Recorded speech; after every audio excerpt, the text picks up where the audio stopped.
수강생 여러분 안녕하세요. 한국의 무역 강좌를 맡은 최상우입니다. 이번 강의는 네 번째 강의로 1950년대 대외무역이라는 주제로 강의를 시작하겠습니다. 1950년대는 1960년대 이후의 고도성장 시기와 일본의 식민 지배를 겪은 식민지기 사이에 낀 시기로서 한국 경제에서 매우 중요한 시기라고 할 수 있습니다. 이 시기가 중요한 이유는 식민 지배로부터 해방된 한국 경제가 어떤 과정을 거쳐 1960년대 이후의 고도 성장 시기로 나아갔는가 하는 점을 설명해 주기 때문일 것입니다. 그럼에도 불구하고 해방 초기의 정치적 혼란, 한국 전쟁의 파괴적 영향, 아직 정비되지 않은 국가기구 등의 이유로 이 시기에 관한 자료가 충분히 축적되지 않아 상대적으로 연구가 많이 되지 않은 시기이기도 합니다.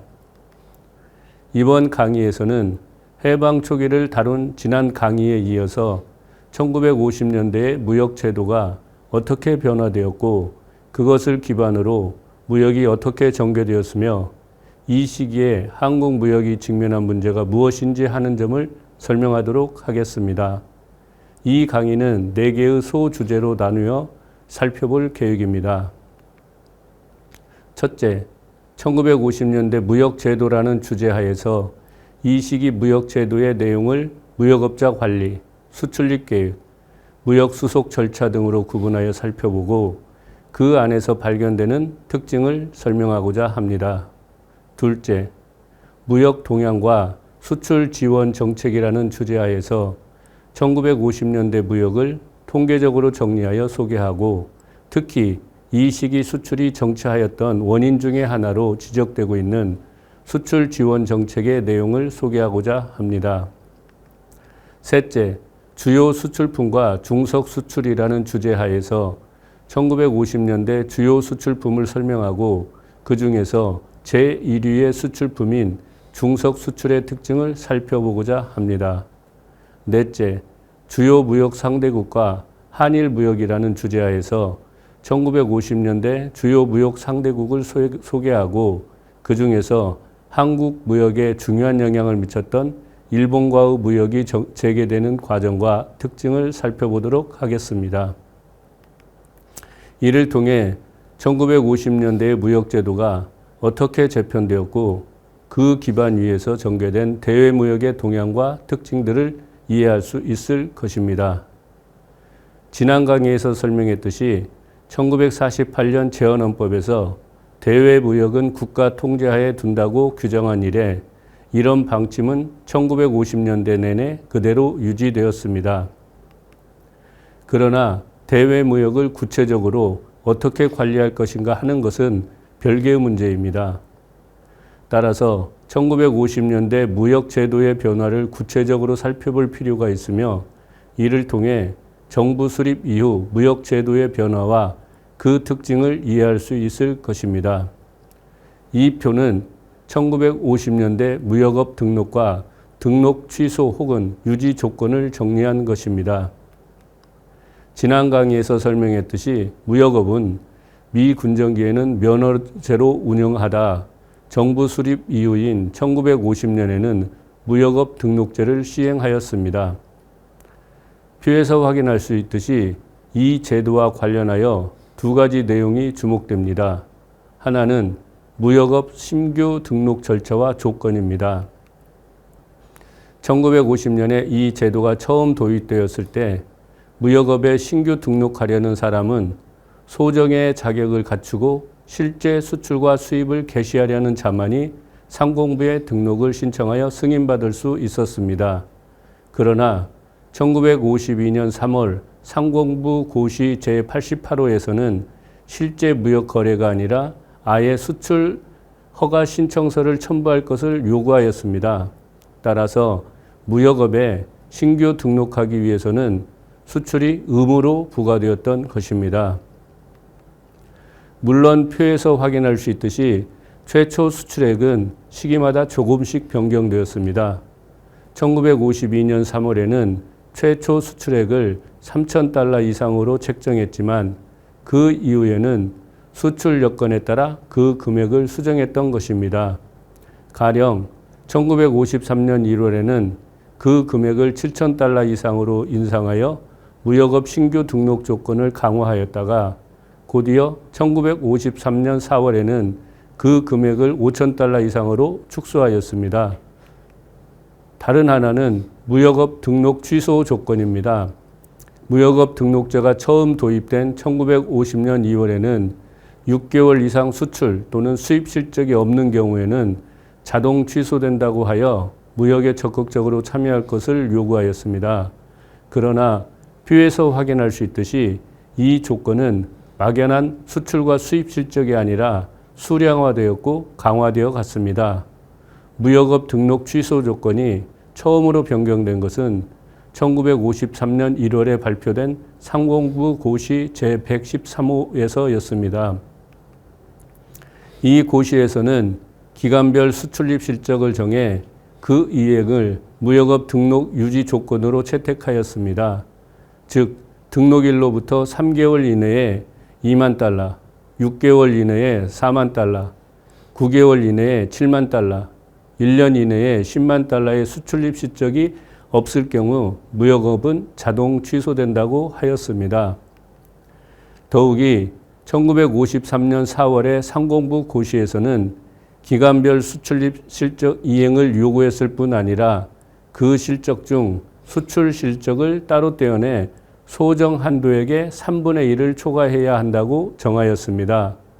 이상과 같이 무역업 등록 제도에서 확인할 수 있는 것은 무역업 신규 등록이나 등록을 유지하기 위해서는 수출과 수입 활동에 적극적으로 참여해야 할 뿐 아니라 더 중요한 것은 수출을 하지 않고서는 무역업 등록 신청이나 무역업 등록을 유지할 수 없다는 점에서 무역업자들의 수출 활동을 매우 강조했다는 것입니다. 이를 통해 수출을 촉진하고자 한 당시 한국 정부의 무역 정책의 일면을 확인할 수 있습니다. 물론 표에 제시하지 않았지만 1950년대 후반에도 무역업 신규 등록 조건과 등록 유지 조건은 계속 변경되었습니다. 그러나 이러한 변화는 무역 금액의 변경이었지 이제까지 설명한 무역업 등록 제도의 기본 골격, 즉 수출과 수입 활동, 그리고 일정액의 수출 실적을 달성해야 한다는 원칙은 변경되지 않았습니다. 1950년대 무역 제도와 관련하여 특히 중요한 것은 수입 할당제를 채택한 것입니다. 당시 이승만 정부가 이러한 수입 할당제를 채택한 이유로서 가장 중요한 것은 국내 산업 재건과 부흥에 필요한 물자를 수입하고 불필요한 물자의 수입을 억제함으로써 수출입 균형을 달성하고자 하는 것이었습니다. 이승만 정부는 수입 할당제를 운영함과 동시에 수출입 무역을 국가 통제하에서 운영하기 위해서 매 분기 수출입 계획을 수립하였습니다. 이 표는 1950년대에 수립한 수출입 계획의 특징을 요약하여 정리한 것입니다. 수출입 할당제는 1949년 2월에 처음 도입되었지만 곧바로 수입 품목별 할당액을 지정한 것은 아니었습니다. 수입 품목별로 할당액이 처음 책정된 것은 1950년 1분기 수출입 계획에서부터였습니다. 그런데 표에서 확인할 수 있듯이 1950년대에는 수입 계획뿐만 아니라 수출 계획도 수립하여 발표하였고 품목별 할당액도 수입에서만 책정한 것이 아니라 수출에서도 할당액을 책정하였습니다. 수입 수요가 매우 큰 상황에서 수출을 최대한 장려하여 수출입 수주의 균형을 맞추려고 했던 이승만 정부의 무역정책 목표를 고려할 때 수출 품목별로 할당액을 책정한 것은 납득하기 어려운 점이 있습니다. 이것은 두 가지 점에서 설명할 수 있습니다. 먼저 수출 계획이 작성된 1950년대의 상황을 이해할 필요가 있습니다. 해방 직후 재생산 구조의 해체, 남북 분단, 한국 전쟁의 파괴적 영향 등으로 한국 경제는 국내 총생산이 국내 총수요에 훨씬 미치지 못하는 과소생산 경제였습니다. 따라서 이승만 정부는 경제 부흥을 경제정책 목표로 상정하고 이에 맞춰 무역 정책을 운영하려고 했습니다.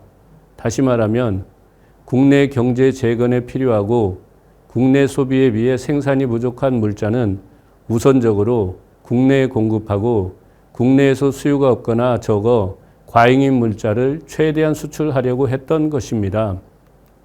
두 번째는 이러한 배경하에서 이승만 정부는 수출할 때마다 상공부에 수출 허가 신청서를 제출하여 승인을 받아야 하는 수출 허가제를 채택했던 것입니다.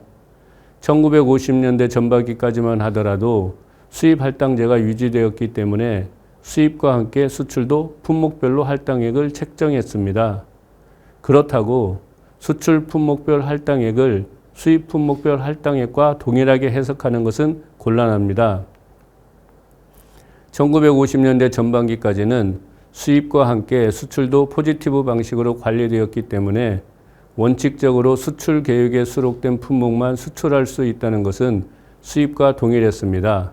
그러나 수입은 억제하고 수출은 최대한 장려하여 수출입 수지의 균형을 맞추려고 했던 1950년대에 수입 계획의 품목별 할당액은 최대치를 의미했지만 수출 계획의 품목별 할당액은 최소 기준을 의미했다는 점에서 차이가 있었다고 할 수 있습니다.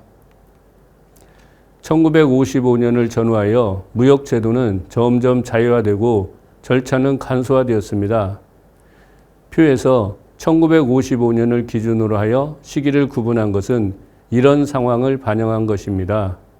우선 1954년 4월 수출입 계획에서는 일부 품목만 쿼터를 책정했고 나머지 대부분 품목은 쿼터를 책정하지 않다가 1955년 1월부터 시행되는 수출입 계획에서는 아예 쿼터가 책정되지 않았습니다.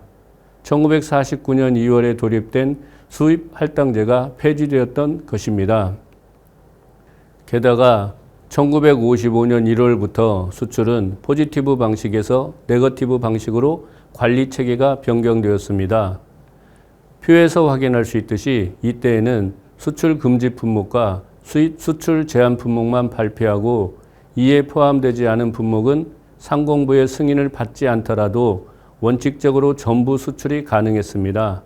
그러나 수입은 쿼터는 책정되지 않았지만 여전히 포지티브 방식으로 관리되었습니다. 표에서 확인할 수 있듯이 이때에는 정상 수입 품목과 특수 수입 품목으로 구분하여 관리하였는데 이것은 외환 획득 경로의 차이에 따라 수입할 수 있는 품목을 구분한 것이었습니다. 가령 정상 수입 품목은 모든 외환으로 수입할 수 있는 반면 수출을 통해 획득한 외환으로만 수입할 수 있었던 특수 수입 품목은 정상 수입 품목에 수록된 품목보다 더 많은 이익을 제공해주는 품목들이었습니다. 한편 1950년대 전반기에는 품목별 쿼터가 책정되었을 뿐 아니라 지역별로도 쿼터를 책정하였습니다. 이와 관련해서는 한일 무역을 소개하는 시간에 설명하도록 하겠습니다. 이상과 같이 1950년대 대외 무역은 여전히 국가 통제하에 있었지만 시간이 흐르면서 무역 제도는 자유화되고 절차가 간소화되는 등의 변화가 있었다는 것을 확인할 수 있었습니다. 다음 시간은 1950년대 무역 동향과 수출 지원 정책에 대해 살펴보도록 하겠습니다.